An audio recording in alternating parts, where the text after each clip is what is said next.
सिर्फ एक दिन, हाँ आपने सही सुना, सिर्फ 24 घंटे के लिए दुनिया का सबसे अहम तेल मार्ग खुला और फिर उस पर ऐसा ताला लग गया जिसकी चाबी अभी किसी के पास नहीं दिख रही। अमेरिका ने नाकेबंदी हटाई, दुनिया ने राहत की सांस ही ली थी कि ईरान ने अचानक एक ऐसा कदम उठाया जिसने वॉशिंगटन से लेकर तेल अवीव तक भूकंप ला दिया है। स्ट्रेट ऑफ हॉर्मुज फिर से बंद हो चुका है और इस बार ईरान ने खुलेआम चेतावनी दी है कि ये तो बस शुरुआत है, असली खेल अभी बाकी। आइए इस पूरी कहानी की कड़ियों को जोड़ते हैं और समझते हैं कि आखिर पिछले 72 घंटों में ऐसा क्या हुआ कि दुनिया महायुद्ध के मुहाने पर आकर खड़ी हो गई।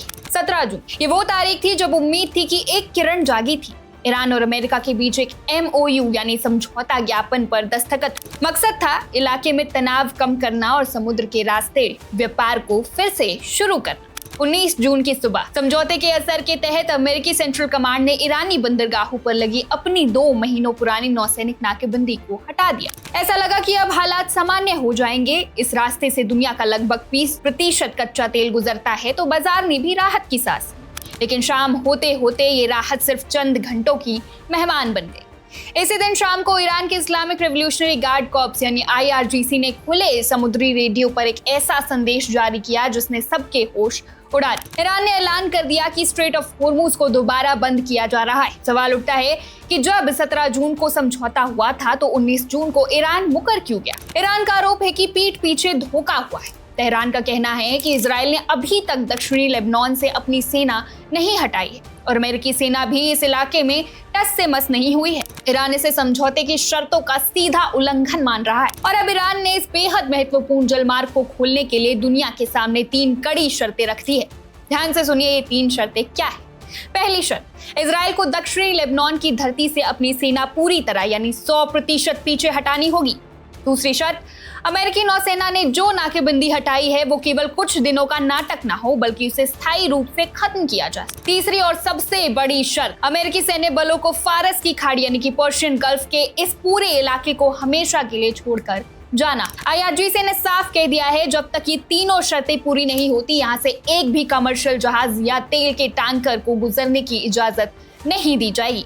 लेकिन इस पूरी कहानी में एक ऐसा मोड़ है जो संकट को और ज्यादा डरावना बनाता है। मान लीजिए अगर कल सुबह अमेरिका, इजराइल और ईरान के बीच कोई जादुई समझौता हो भी जाए तब भी स्ट्रेट ऑफ हॉर्मुज तुरंत नहीं खुल पाएगा। जी हाँ, आपने सही सुना। इंटरनेशनल मैरीटाइम ऑर्गेनाइजेशन और समुद्री संगठन इंटरटैंको की एक बेहद चौंकाने वाली रिपोर्ट सामने आई है। इस रिपोर्ट के मुताबिक इस मुख्य शिपिंग चैनल के पानी के नीचे अभी भी लगभग 80 नौसैनिक बारूदी सुरंगें यानी नेवल माइंस तैर रही है। ये वो खामोशी कातिल है जो किसी भी बड़े जहाज को पलक झपकते ही मलबे में बदल सकती है। उसका कहना है कि इन बारूदी सुरंगों को ढूंढकर पानी से सुरक्षित बाहर निकालने में कई महीने का वक्त लग सकता है। यानी स्ट्रेट ऑफ हॉर्मुज कोई बिजली का स्विच नहीं है जिसे ईरान ने जब चाहा ऑन कर दिया और जब चाहा ऑफ कर दिया। नुकसान इतना हो चुका है कि इसे ठीक होने में वक्त लगेगा। अब पूरी दुनिया की नजरें टिकी है आने वाले 23 से 25 जून की तारीखों पर।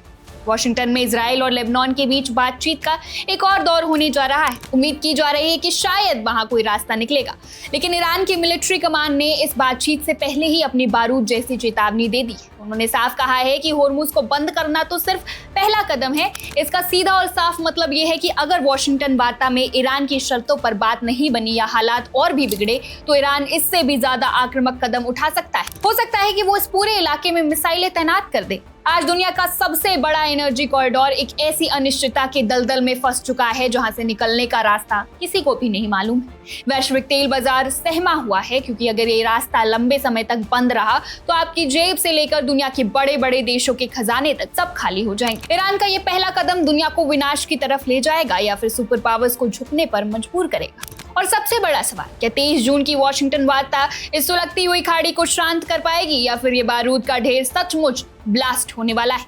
इस महासंकट की हर छोटी बड़ी तस्वीर हम आप तक पहुंचाते रहेंगे। आप देखते रहिए one India Hindi. Subscribe to One India and never miss an update. Download the One India app now.